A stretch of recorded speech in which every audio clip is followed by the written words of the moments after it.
আপনি কি আপনার চুলকে এমন মোটা, কালো, ঘন, লম্বা ও সিল্কি করতে চান? তাহলে শ্যাম্পুর সাথে কয়েকটি উপাদান মিশিয়ে লাগান।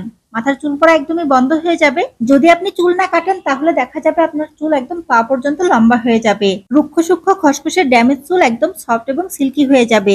জট পাকাবে না চুলে, চুলের আগা ফাটবে না। শ্যাম্পুর সাথে কয়েকটি উপাদান মিশিয়ে আপনি এই রেমেডিটি তৈরি করে নিতে পারবেন, যে রেমেডি ব্যবহার করলে চুল নিয়ে আপনাকে আর কোনো প্রকার টেনশনই করা লাগবে না। এই রেমেডি আপনার চুলকে অনেক বেশি সুন্দর করে তুলবে। যে আপনার চুল দেখবে সেই আপনার চুলের প্রশংসা করবে। সবাই আপনার কাছে জানতে চাইবে এমন সুন্দর চুল আপনি কিভাবে পেলেন। যদি আপনার কাছে সবাই জানতে চায় তাহলে আমি যে ভিডিওটি আপনাদের সাথে আজকে শেয়ার করছি এই ভিডিওটি তাদের সাথেও শেয়ার করে দিবেন। রেমেডিটি তৈরি করার জন্য আমাদের একটি পাত্র নিতে হবে, আর পাত্রের ভিতর দিতে হবে 1 চামচ পরিমাণ কালো জিরা। আমাদের চুলের গোড়াকে মজবুত করতে, চুল পড়া বন্ধ করতে, চুলকে খুব দ্রুত লম্বা করতে ও কালো ঘন করতে কালো জিরা খুব ভালো কাজ করে। নেক্সট আমরা এখানে অ্যাড করে দিব 1 চামচ পরিমাণ মেথি।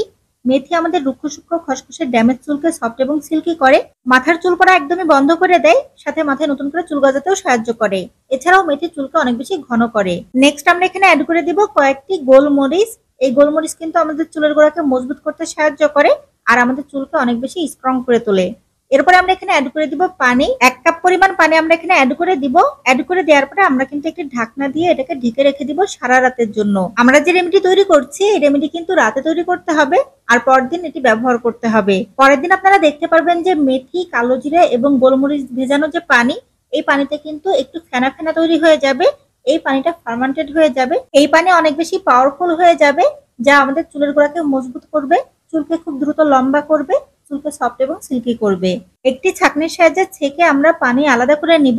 আমরা এখানে যে পানি পাবো মূলত আমরা সেই পানি ব্যবহার করব। এই পানির সাথে আমাদেরকে এবার অ্যাড করতে হবে শ্যাম্পু। আপনারা আপনাদের চুলের জন্য যে শ্যাম্পু ব্যবহার করেন সেই শ্যাম্পু এখানে নিয়ে নেবেন। শ্যাম্পু দেওয়ার পরে খুব ভালো করে আমাদেরকে মিশিয়ে নিতে হবে। মিশিয়ে নিয়ে যখন ফেনা তৈরি হয়ে যাবে তখন বুঝতে হবে যে আমাদের রেমেডি তৈরি করা হয়ে গেছে চুলে ব্যবহার করার জন্য। তো এভাবে করে আপনারা এই রেমেডি তৈরি করবেন আর ব্যবহার করবেন। নরমালি আপনারা আপনাদের চুলে যেভাবে শ্যাম্পু করেন এটিও ঠিক সেভাবে করেই ব্যবহার করবেন। 5 মিনিট মতো হালকা হাতে মাসাজ করবেন, এরপরে পানি দিয়ে খুব ভালো করে ধুয়ে নেবেন। এটি ব্যবহার করলে আপনারা সবাই কিন্তু অনেক বেশি উপকার পাবেন। সবার চুলে অনেক বেশি সুন্দর হয়ে যাবে, অনেক বেশি লম্বা কালো ঘন হবে। আশা করি আমার আজকের ভিডিওটা আপনাদের ভালো লেগেছে। ভালো লাগলে অবশ্যই ভিডিওতে লাইক দিবেন, ভিডিওটি শেয়ার করবেন। ভিডিও সম্পর্কে কোনো প্রশ্ন থাকলে অবশ্যই কমেন্ট করবেন, আমি রিপ্লাই দেওয়ার চেষ্টা করব। ধন্যবাদ।